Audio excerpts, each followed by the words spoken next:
What's up, addicts? Welcome to the Fantasy Addiction Network. In this video, we're going to be taking a look at Brandin Cooks, the wide receiver that was traded to the Houston Texans in the offseason, hoping to soak up some of those 150 targets that were going to DeAndre Hopkins previously. Someone's got to get him, and Brandin Cooks could actually be a pretty important fantasy asset if he is able to acclimate himself pretty quickly to this offense. So plenty of upside here. Let's talk about last year. So last year, very much a forgettable season for Brandin Cooks. Now, a guy that had multiple 1,000-yard seasons in a row comes in and finishes with only 42 receptions, 583 receiving yards, and 2 touchdowns. Had 2 games missed due to a concussion, but also had another concussion earlier in the year.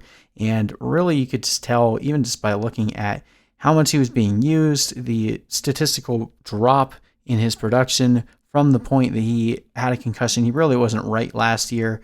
He had his first concussion in week 5 against Seattle, as you can see. Starts the year off decently well, finishing with multiple wide receiver 2 weeks. 1 week hitting 20 points, hitting about 15 on average otherwise. And then from week 5 onwards, you could just tell he wasn't right. Only had one more positive game in week 16 against San Francisco, where he managed to score his second touchdown on the year. But for the most part, absolutely forgettable season for Brandin Cooks.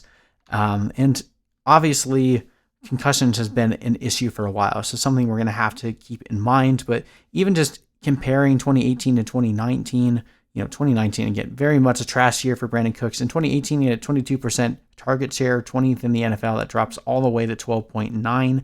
He saw 7.7 targets per game, again, 20th, dropping down to 5.1. 15 red zone receptions, dropping all the way down to 3. So a guy that is predominantly finding his fantasy value by scoring touchdowns for you. Obviously didn't happen in 2019. His yards per target dropped from 10.4 all the way down to 8.1. 10.4 was 9th in the NFL. Contested catch rate stayed about the same, and we saw his fantasy points per target drop all the way from 2.1 down to 1.63.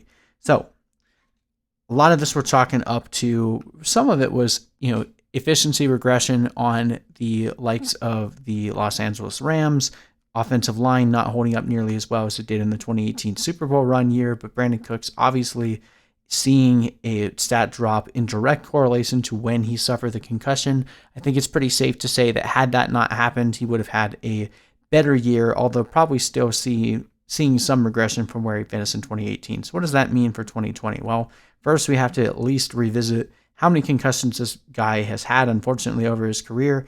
He has had one pretty much every year, with the exception of 2018. Now, they haven't always caused him to miss games, but anyone that knows anything about concussions will tell you that they are never minor. And suffering 5 concussions in your pro career, I actually don't recall if he had suffered any prior to this point in college or even prior to that. So once you see this trend, it really starts to become scary from a career outlook, from a health of the person outlook, and just being respectful of the human being that is Brandin Cooks. Should he suffer another concussion, it probably would knock him out for a very significant time, if not be career ending. I mean, we were at this point when we were talking about Jordan Reed before. We've seen this with plenty of other players, and he is definitely at that point. Once you breach 3, 4, 5 concussions, you really get to that point where, okay, Luke Kuechly, same thing. Next concussion he has is probably going to be the last time he steps on the football field, because you just can't continue taking that kind of a battering to your brain and expect to have any type of a enjoyable life after it. And at some point, you just have to cut your losses and leave.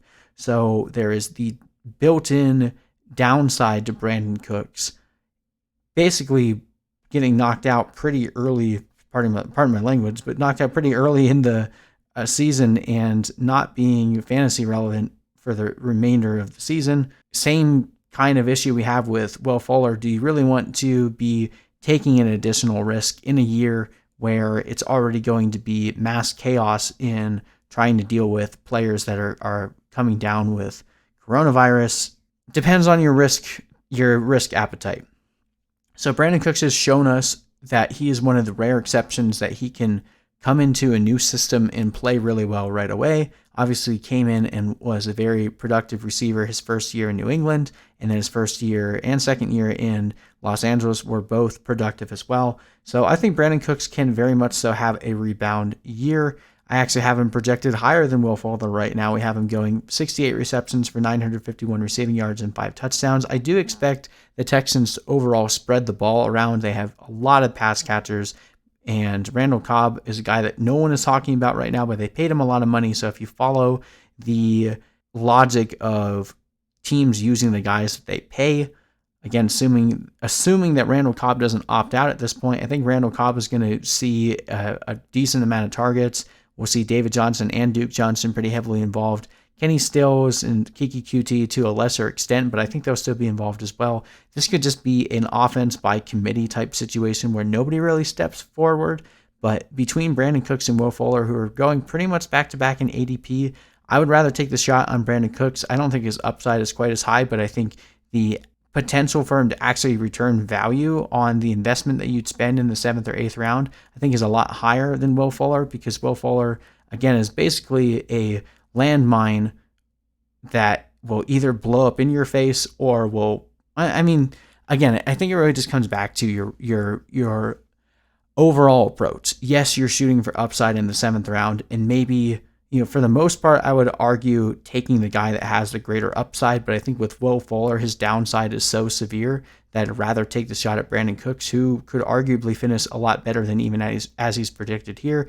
If Will Fuller does go down, Brandin Cooks could become, a high-end wide receiver 2, low-end wide receiver 1 guy that you're spending a very low pick on. Getting a guy like Brandin Cooks in the 7th round permits you to take multiple running backs early in the draft, even drafting a high-caliber tight end, or, if you want to take a guy like Lamar Jackson at the end of the 2nd, early 3rd round, knowing that there are guys like Brandin Cooks in the 7th round is what can actually give you the inspiration to do that, because there's still plenty of startable assets at the wide receiver position later on, where typically, at least at the running back position, everything's drying up by that point. You see a lot of quarterbacks go around Brandin Cooks. So overall, I think I like the bet on Brandin Cooks over the bet on Will Fuller. But if you just want to go and shoot the moon and try to win the league at your draft, I understand taking Will Fuller over Brandin Cooks. So personally, I would take Brandin Cooks, but it's up to you guys. Let me know what you think in the comment section. Do you agree or disagree? My takes between these two guys. Do you think neither of these guys will be useful? Will it be Randall Cobb, or will nobody be valuable on this team? Will this team be a dumpster fire, as I'm kind of expecting? But even then, even if it is a dumpster fire, there's probably going to be fantasy value. So let me know your guys' thoughts. I've laid out my case for why I'm taking Brandin Cooks over Will Fuller, but let me know what you think, and we'll see you guys in the next video.